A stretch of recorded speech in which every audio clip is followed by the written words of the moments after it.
নমস্কার বন্ধুরা, আমার চ্যানেলে আপনাদের স্বাগত জানাই। আজকে আমি আপনাদের বানিয়ে দেখাবো আলুর চিপস।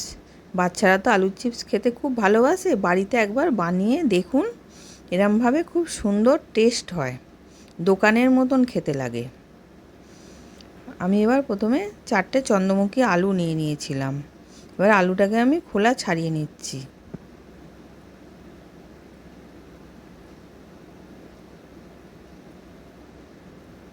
এবার আলুটা খোলা ছাড়ানো হয়ে গেছে। আমি জল রেখেছিলাম একটা বাটির মধ্যে, জলের মধ্যে প্রথমে ধুয়ে নিলাম।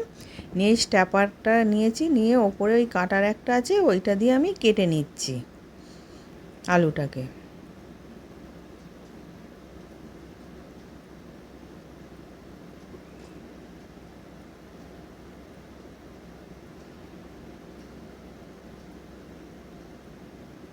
এবার দেখুন কত সুন্দর পাতলা পাতলা হয়েছে।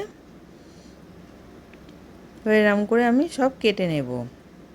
কেটে এবার আমি বাটিতে জল রেখেছিলাম, সাথে সাথে জলের মধ্যে দিয়ে দিতে হবে, নালে কালো হয়ে যাবে।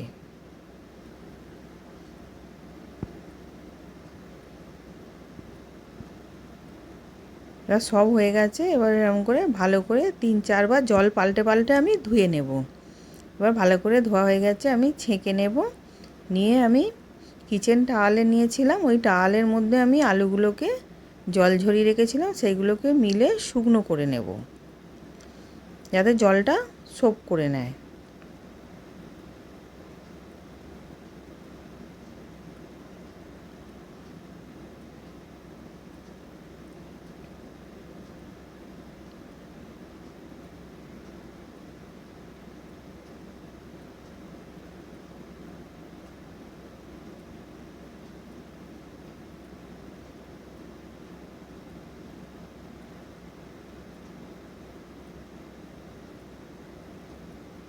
এবার দিয়ে কিছুক্ষণ রেখেছিলাম। এবার ওর মধ্যে আমি একটা টিস্যু পেপার দিয়ে জলটাকে সোপ করে নিচ্ছি।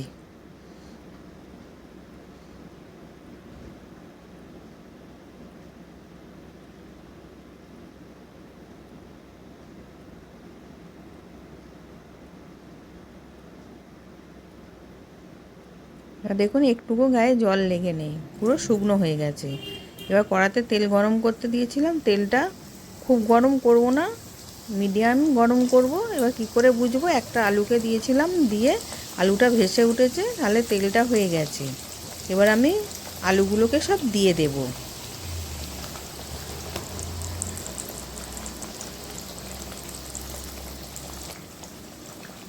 এবার আলুগুলোকে দিয়ে দিলাম, দিয়ে হালকা হাতে আমি নেড়ে নেব। একদম আঁচটা লোতে থাকবে, তাহলে ভাজাটা খুব সুন্দর হবে।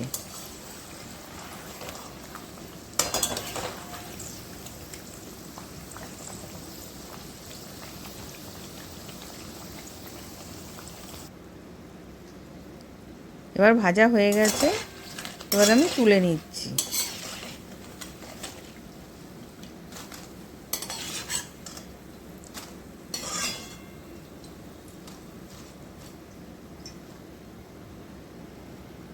এবার আমি আর একবার দিয়ে দেখাবো।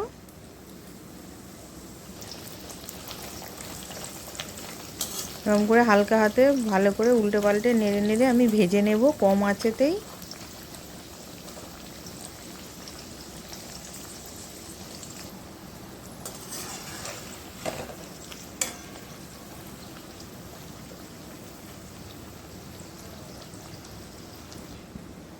এবার এটাও ভাজা হয়ে গেছে, এটাকেও আমি তুলে নেব।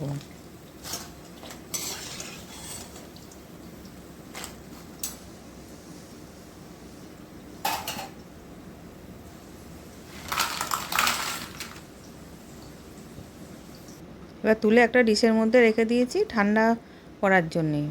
এবার আমি একটা মশলা দেব বলে মশলাটা একটা বাটিতে বানাচ্ছি। কাশ্মীরি লঙ্কা গুঁড়ো, বিট নুন, চাট মশলা আর হাফ চামচ চিনি গুঁড়োনো দিয়ে ভালো করে মিশিয়ে নেব।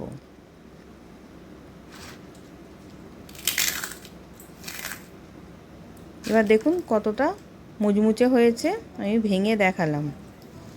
এবার আমি ওর মধ্যে মশলাটাকে মাখিয়ে নিচ্ছি। এবার চিপসগুলো ঠান্ডাও হয়ে গেছে, এবার মশলাটাকে আমি মাখিয়ে নিলাম।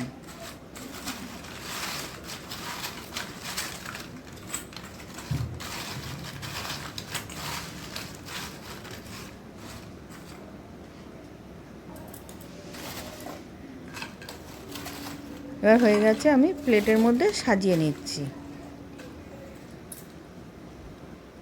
এবার রেডি হয়ে গেছে। নতুন নতুন রেসিপি দেখতে লাইক দিয়ে ফলো করে রাখো। আশা করছি ভিডিওটা ভালো লেগেছে। আমি হাজির হব আর এক নতুন রেসিপির সাথে।